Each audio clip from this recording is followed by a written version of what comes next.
Double step back by Stephen Curry for 3, bang! Tambak ang inabot ng Hawks sa Golden State Warriors. Sa pagsisimula ng laban, kontrolado na ng Golden State Warriors ang Atlanta Hawks dahil yan sa kanilang magandang depensang ipinapakita sa kanila.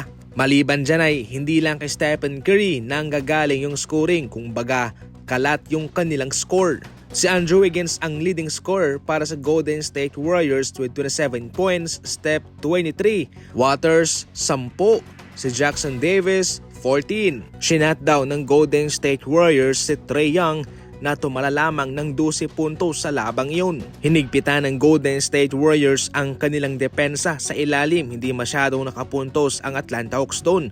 40 puntos lamang sila, samantalang sa Golden State Warriors 62. Hindi rin masama ang kanilang free throw dahil kanilang naipasok ang 12 sa 18 free throws nila. Sinubukan pa ng Atlanta Hawks na humabol sa huling 5 minuto, ngunit naging mainit pa rin ang balancing scoring ng Golden State Warriors na lalo pang nagpalistansya sa kanila. Sa huli mga idol, panalo ang Golden State Warriors sa labang yun. Ang susunod naman na 3 laban ng Golden State ay ang Pelicans, Spurs at ang Brooklyn Nets. Hawak ng Philadelphia 76ers ang worst record sa NBA na mayroong 2 wins and 12 losses. Dumagdag pa yung kanilang pagkatalo laban sa Memphis Grizzlies kung saan sila'y inupset ng Memphis na walang Ja Morant. Kompleto naman sana ang Sixers kay Embiid, Paul George at kay Tyrese Maxey. Kaso ang masamang balita nga lang dito sa Sixers naman ay na-injured pa nga. Na-injured ni Paul George ang kanyang bukong-bukong o ankle na yun din mismo ang tinamaan ng hyperextended knee nung nakarang buwan. Hindi ito yung inaasahan ng mga madla na makita ngayon sa Sixers despite na nagkaroon ng major improvement ang kanilang starting lineup pati yung kanilang bangko. Tila ibang daan yung kanilang pupuntahan imbis na mag-contend for championship. Babalakid sana sila sa Boston Celtics. Aba, ngayon ay mapapatangking sila ng maaga.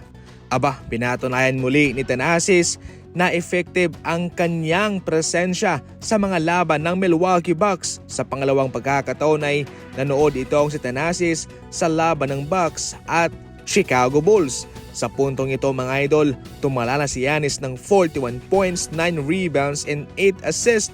Si Lopez 21. Hindi kinaya ng 27 points ni Lavin ang performance na yon ni Giannis kung saan sila ay natalo. Maliban kay Thanasis mga idol, kasama nga rin niya doon si Patrick Beverley na bumabalik na sa ngayon.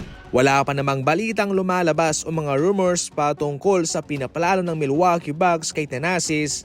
Subalit marami pa rin ang naniniwala na siguro sa darating na mga taon ay kanilang pag-iisipan na ito'y pabalikin.